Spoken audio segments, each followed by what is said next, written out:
भाई देखो आज ताला शान हमारी चीजों का ऐसे पूरा फरमाएंगे। और एक और बात है, जरूरतों का पूरा होना मेरे दोस्तों ये असल नहीं है। अंबिया शान की जरूरतें हमेशा पूरी थोड़ी हुई है, कभी पूरी हुई कभी नहीं। सब नबियों के सरदार मोहम्मद सल्लल्लाहु अलैहि वसल्लम उनकी जरूरतें कभी पूरी हुई कभी नहीं। आप अंदाजा करिए ना कि हुजूर सल्लल्लाहु अलैहि वसल्लम इमाम है और साहब वही मुफ्ती है और बाकी की वजह से पीछे गिर जाते हैं। किसी ने यूं नहीं कहा कि भाई पहले मैं खाने को फिर नमाज पढ़ेंगे। कल खंदक में 14 आदमी और 3 दिन से कुछ नहीं खाया। एक साहब आते हैं यार मेरे पेट पे देखिए 2 पत्थर बंधे। आपने शायद सुना देखो मेरे पेट पे 3 पत्थर बंधे सजो भाई, यानी खाने क्योंकि खाना नहीं मिला इसलिए काम नहीं, ये नहीं बात है। समझे मरीशिल खान साहब का जिक्र कर रहा था पहले भाई जब हम वहाँ लू में जाते थे जिससे में हर सुबह कोई नाश्ते कोई पूरी पूछता था रोटी पूरी कहीं जाके जोहर के बाद असर से पहले कहीं जाके रोटी भी देती पहले का भी दोस्त हो गया आइंदा भी हो गया। खाने पीने की फिक्र ही नहीं थी। तो मेरे भाई और दोस्तों हक ताला शानू ने हमारे में हर शख्स को है ना समझे भाई हर शख्स को सारे आलम में यानी हिदायत का जरिया बना दिया। कितना ऊंचा अल्लाह ताला ने काम दिया है हमें और अल्लाह ताला ने ये शर्त रखी तुम्हारी जरूरतें पूरी होगी तो जब काम करोगे बिल्कुल हर हाल में। फकीर भी एक दाना नहीं है खाने को उसके कई बच्चे हैं। अब अगर हुजूर सल्लल्लाहु अलैहि वसल्लम बलाली मस्जिद के लिए मेहनत करता है ना उसको नकल नसीब हो गई हुजूर सल्लल्लाहु अलैहि वसल्लम की और उसके बीवी बच्चों को नकल नसीब हो गई हुजूर सल्लल्लाहु उसके घरवाले हज़रत फातिमा रज़ियल्लाहु और उनके अज़वाज मुताहरात की और इसी हाल में मर गए है ना जी। तो इसका असर होगा हुजूर सल्लल्लाहु अलैहि वसल्लम के साथ नबियों के साथ और इनके घर के बीवी बच्चों का जो है असर होगा हुजूर सल्लल्लाहु अलैहि वसल्लम के घर वालों के साथ। और अगर दुनिया में जिता रहे तो जैसे अल्लाह रब्बुल इज़्ज़त ने हुजूर सल्लल्लाहु अलैहि वसल्लम को सारे आलम हिदायत का जरिया बनाया और उनके घरवालों की हिदायत का जरिया बनाया ऐसे अल्लाह रब्बुल इज़्ज़त इसको भी और इसके भी बच्चों को भी बनाया ऐसे अल्लाह रब्बुल इज़्ज़त इसको भी और इसके भी बच्चों को भी सारे आलम में हिदायत के आने का जरिया बनाएगा। मेरे दोस्तों हमारे में हर शख्स जो है सारे आलम की हिदायत के आने का जरिया है अल्लाह के फजल और करम से। हमारे में हर शख्स बस ये अज़्म करना पड़ेगा ये इरादा करना पड़ेगा। भाई मैं गया हिंदुस्तान मैंने देखा उन्होंने जाऊंगी मैं तो चलो पत्थरों नुमा तो पजामे तो नहीं हुए छोटे छोटे से कमीज। मैंने कहा भाई ये तो बड़े खुशकिस्मत लोग हैं। मैंने कहा भाई ये हज़रात सारी दुनिया में दीन के फैलने का जरिया बन सकते हैं। इसलिए कि साहब किराम के साथ इन्हें चलने में तो नसीब है और साहब के पास तो पहनने को भी पूरा नहीं था खाने को भी पूरा नहीं था पीने को भी पूरा नहीं था न खाने को पूरा न पीने को पूरा न पहनने को पूरा। ऐसे बच्चे पाकिस्तान में जाओ वहां का भी यही हाल देखा अफ्रीका में जाओ हमारे तो मुल्क अल्लाह के फजल से ऐसे कुछ और मुझे भी चाहिए।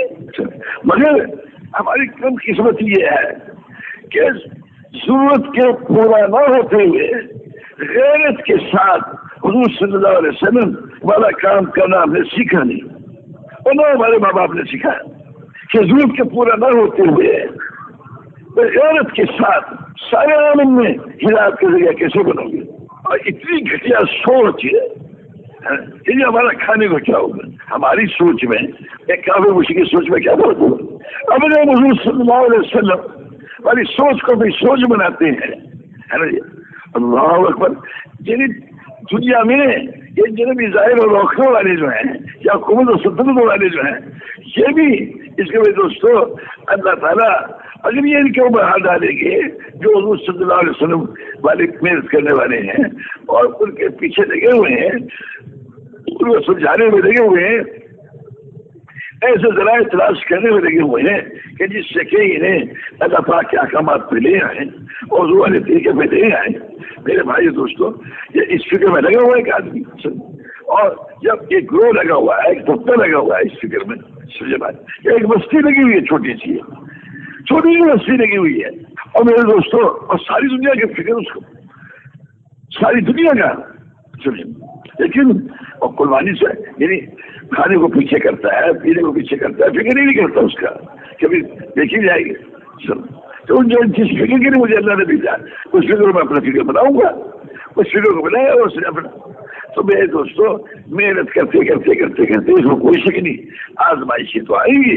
میرے دوستوں امتحان تو اللہ تعالیٰ دے گا, کیا پکا ہے کہ نہیں ہے نا, مگر امتحان دینے کے بعد اگر کوئی حکومت بھی اس سے ٹکرائے گی تو اللہ تعالیٰ حکومتوں کو بھی ٹکڑے ٹکڑے کر دے گا. اور کے مقابلے کو کیا نہیں سکے. ٹکڑے ٹکڑے کرنا ہمارا مقصود تھوڑی ہے. ہمارا تو مقصود یہ ہے کہ وہ ان کے زندگی کے طریقے بدل جائے, ان کا یقین صحیح ہو جائے, ان کی زندگی کے طریقے صحیح ہو جائے.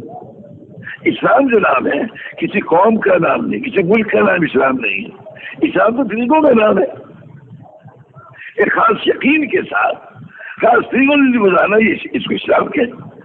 اللہ ہمیں اور آپ کو جو ہے سارے بادشاہوں کو, وزیروں کو, صدروں کو, جتنی بھی ہیں غریب فقیر جو بھی ہیں, ان سب کو میرے دوستوں اللہ پاک اپنے احکامات پہنانے, حضور صلی اللہ علیہ وسلم کی چیز کو پہنانے کا اللہ ہمارے میں سے اور آپ ہر شخص کو ذریعہ بنائے گا. بنائے گا جب بنایا ہے, لیکن ہماری تو کم قسمت یہ ہے کہ اس کے ہمیں ہوش ہی نہیں ہے اس کے. یعنی اللہ نے تو ہمیں تو سے بنایا اور ہمیں اس کی خبر ہی نہیں کہ ہمارے لڑکے کو بھی, لڑکی کو بھی, بیٹے کو بھی, بیٹی کو بھی. اور تربیت اس وقت ہو رہی ہے کہ پورے دنیا میں کھانے کمانے والے بن جائیں اور دوسروں کو پورا کرنے والے بن جائیں, اور ہوتے بھی اسی میں ہے. ہاں, اور سے ملک کو بڑھ گے کہ جب فلانوں نے فلاں چیز پر قبضہ کر لیا مسلمانوں کی, تم نے اپنا مقصد ہی چھوڑ دیا. مقصد تو ہاتھ سے جاتا رہا تو تمہارے پاس رہا کیا ہے؟ جو مقصد ہی کھو دیا ہے, اس کا زمین نہیں ہے, تو پھر پاس کیا رہا ہمارے؟ کچھ بھی نہیں. اگر حکومت مل بھی گئی اس کی کوئی حیثیت نہیں. جو نعوذ باللہ من ذالک جو خدا کو گالی دے حکومت تو اللہ تعالیٰ ان کو ملے گا. اور آپ سمجھتے ہیں کہ حضور صلی اللہ علیہ وسلم ایک شادی ہوئی عرض کیا کہ رسول اللہ مجھے آپ سے محبت ہے, کہ بھائی سوچ سمجھ کے کہو کہ رسول اللہ مجھے آپ سے محبت ہے, سوچ سمجھ کے کہو.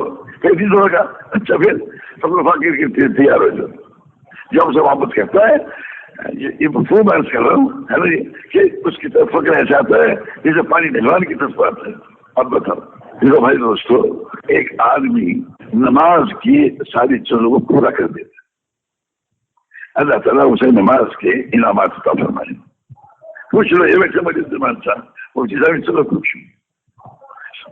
اگر حد کے ایک آدمی چیزوں کو ساری پورا کر دے گا تو اللہ تعالیٰ اسے حج کے ثواب عطا فرمائے اور اس کے صبرات عطا فرمائے. زکات کو صحیح طریقے سے کر دے گا, اللہ تعالیٰ اس کو زکات کے انعامات عطا فرمائے. آئی دوستو ایسی عرض ہے آپ حضرات کی خدمت میں, جب ہم حضور صلی اللہ علیہ وسلم پہلے مقصد کو اپنا مقصد بنا کر حضور صلی اللہ علیہ وسلم ہمارے اعمال کو اس مقصد کے متعلق جو اعمال ہیں ان کو پورا کر دیں گے. اللہ تعالیٰ شان اس کے اوپر کہ بھائی میرے اوپر یا آپ کے گھر پہ نہیں ہے نا, میں کیونکہ اس امت کا جو قوام ہے نا, اس امت کا قوام جو ہے مزاج نبوت پر ہے. سب یہ یعنی جو کچھ کر رہا ہے اوروں کو بھی اس پہ لاتے ہوئے ہے نا جی, محنت کرتے ہوئے خود کو اس پہ لانے کی کوشش کر رہا ہے, کہ اس لیے کا بچہ بھی نہ ہے. میرے دوستو ہم تو محنت میں لگے ہوئے ہیں. حضور صلی اللہ علیہ وسلم ہمارے درد پہ, غم پہ, فکر پر, یعنی ساروں مسلمانوں کو لانے کی کوشش میں لگے ہوئے, کوشش میں لگے ہوئے. لوگ آ نہیں رہے, لگے ہوئے ہیں ہے نا جی.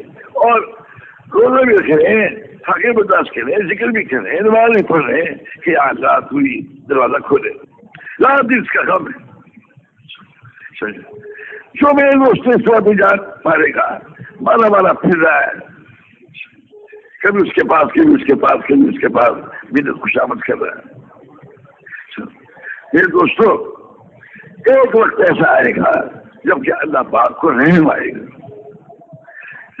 گا اور تکلیف جو اٹھائیں گے تو کیا ہوگا, وہ لوگ جو کہ وہ تو کفر کے امام تھے اللہ تعالیٰ انہیں ہی اسلام میں داخل فرما کر اسلام کے پھیلانے والا بنا دے. کہ آپ یقین رکھیں تو یہ نہیں ہے مجھے دو بار سمجھو گے میں تو سال دے دیا. ہاں سال کا کیا قصہ, اللہ نے ہمیں بھیجا ہے, جب وہ کام پورا نہ ہو جائے تو سال چلے گا, سال ہی نہیں کہتے کہ ہاں بالکل ٹھیک ہے. ہمارے سامنے کام ہے بابا,